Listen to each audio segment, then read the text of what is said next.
રહ્યા છે સુરતના વરાછા અટલજી નગરમાં ગટરિયા પુરને લઈ સોસાયટીના રહીશોમાં તંત્ર સામે ભારે આક્રોશ જોવા મળ્યો છે।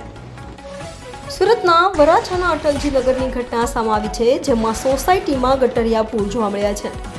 છેલ્લા ઘણા સમયથી સોસાયટીમાં ઉભરાતી ગટર માથાના દુખાવા સમાન બની છે।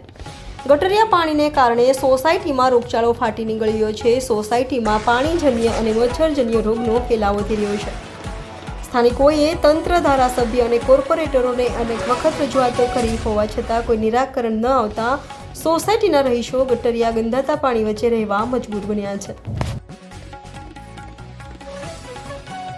અને આ અટલજી નગર AK રોડ સુરત અને આ 2 વર્ષથી ગટર નવી લાખી ગયા છે, ત્યારનું પાણી ગટર ભરાયા જ રાખે છે, ઉભરાયા જ રાખે છે અને આ કિચડ જ થાય છે।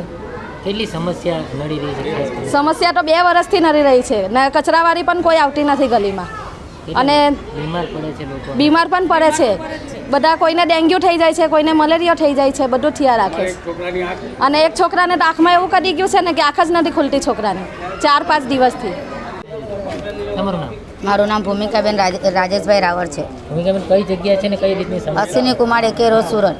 સમસ્યા કઈ રીતે? સમસ્યા ગટર લાઈન છે, 2 વર્ષથી આ ગટર બનાવી તે છતાં બી ઉભરાયા જ કરે છે। છોકરાઓને સ્કૂલ જવું, સવારે મૂકવું, છોકરા માંડા, બધા છોકરાઓ 3 છોકરા માંડા હાજા। આવી રીતના ક્યાં સુધી અમારે રહેવાનું? છોકરાઓ જાય કેવી રીતે, આવે કેવી રીતે?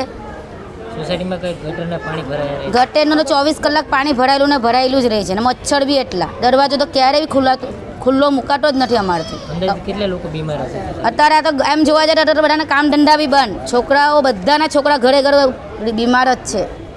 કોને કોને રજૂઆત કરી છે ખાસ? ધારાસભ્યને બી કરી છે, ગટર લાઈનવાળાને બી કરી છે, હવે કોને કરી? હવે તમે નિરાલી પટેલને બી કરી છે। હવે ઓકે।